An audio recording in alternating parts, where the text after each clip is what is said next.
When Guild Wars 2 first released in 2012, it was widely accepted as a fantastic MMO for its time.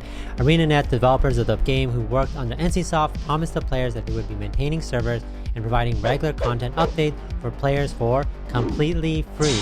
Well, you had to buy the base game back then, but aside from the initial purchase, it was a free MMO, which was a huge at that time since most of them are obviously subscription based. If you were playing a popular MMO at the time like World of Warcraft, the lack of needing to pay for any monthly subscriptions might sound tempting to you, and it definitely was a deciding factor back in the day for people who were trying to settle on an MMO to play.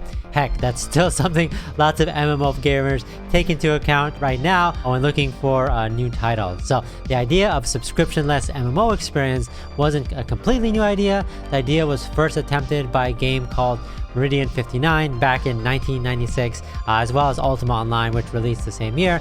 Later on, NCSoft would release Guild Wars 1, an MMO with no subscription fees whatsoever. The singular game would later be considered the biggest pioneer of the free-to-play MMO experience. It came out in 2005 and had one expansion in 2007. And aside from those initial purchases for the base game and the expansion, is entirely free to play. The reason I kept bringing up the payment model is because it was very important to the game's success at that time.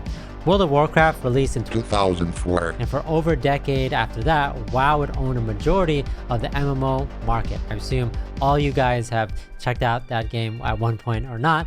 Many developers popped up with the intention of making their next game the WoW killer, as fans would call it. Almost all of them failed, and among these that tried, Guild Wars was one of the few games that found success, and a big reason for that was because it was just overall a much affordable experience than WoW was.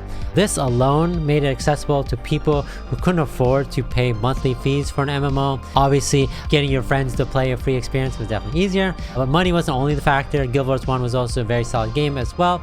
Lots of interesting character progression, ran well on older PCs at the time, and much of that worked in Guild Wars 1 was carried into the sequel, which of course ended up being called Guild Wars 2. Most people now see Guild Wars 1 as being the prototype for Guild Wars 2. ArenaNet did what so many developers skip out on, and it's so important for building up huge MMOs into something players actually want to experience. They built up their game brick by brick, making sure that each new piece of foundation they added was something that the players wanted and would enjoy in the future. Anything that worked in Guild Wars 1 would be re-added into Guild Wars 2, and likewise for any features that players didn't like so much. I think definitely this community was a plus for them. With less describable gameplay mechanics being left out of the sequel. When Guild Wars 2 came out, it was met with nearly universal praise, getting high 90% scores from most reviewers, something that was unheard of for a brand new MMO. Guild Wars 2 had a powerful launch because of what the developers were able to learn from their previous game. So they definitely took into account everything that went well and didn't went well and took into account. So right now it's 2022. You're wondering if it's a good time to give Guild Wars 2 a shot. I definitely think Guild Wars 2 is a game worth checking out in the current day.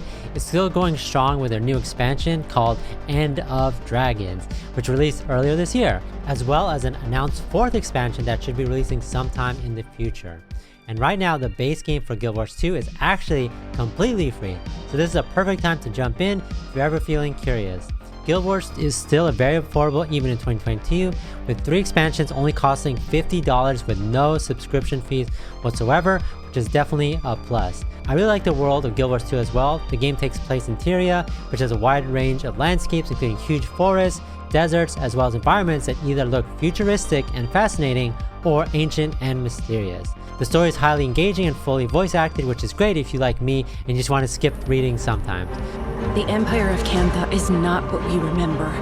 Don't get me wrong, I love reading and good dialogue, but the addition of voices just adds so much to the game's overall storytelling value. The combat is also another area that I feel Guild Wars 2 does very well. It's a traditional tab targeting real-time combat system, but there's also the addition of more free-form style fighting where you could lock onto enemies with your mouse instead, which creates a more natural feel for the combat. You could play in either style, and it's really cool that this variety exists in the game. So my personal recommendations to you is that if any of the gameplay that you've seen looks interesting, give the base game a try.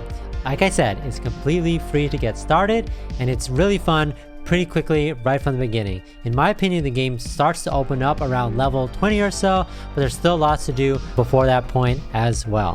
What do you guys think about Guild Wars 2? Have you tried out Guild Wars 1 in the past? Do you know anyone that plays it, or is it interesting to check out the world of Tyria? How do you think it stacks up against other MMOs in the market right now? But let me know in the comments below. Let me know if you guys have been playing the expansion End of Dragons. I definitely want to do a video specifically on all the new content there and all the new features. But I'm definitely a fan of Guild Wars 2, and I plan to hop in again real soon. Hopefully I'll see you guys there as well. So thanks for watching. Catch you guys next time.